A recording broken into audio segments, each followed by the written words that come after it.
Next thing I want to achieve is put this Flexi light in here, all around there. This is a 60 centimeter Flexi light. Cost I think $10 for the two. I won't be using this one, just this one. It's able to detach this part of the headlight from this unit here. Wasn't too difficult. A few screws around here. 4 screws I think it was. And then it just slid out from that part and that part.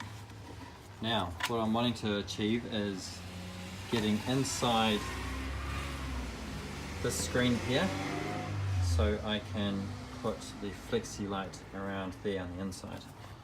And that's what I'm going to try and figure out. It looks like it's an unclip system, but I'm finding it quite tricky. I've come across a problem. This headlight is well sealed, and in order to get inside this casing, I have to breach the seal, which has been well sealed. Very strong glue, like really strong. So that was my goal, to get one of these strips inside here.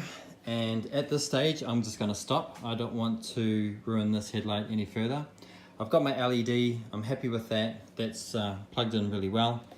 I'll ride around, get used to this, and see if I can muster up the strength and energy to consider installing the Flexi strip inside here. It will look good, but it's a bit of a hassle.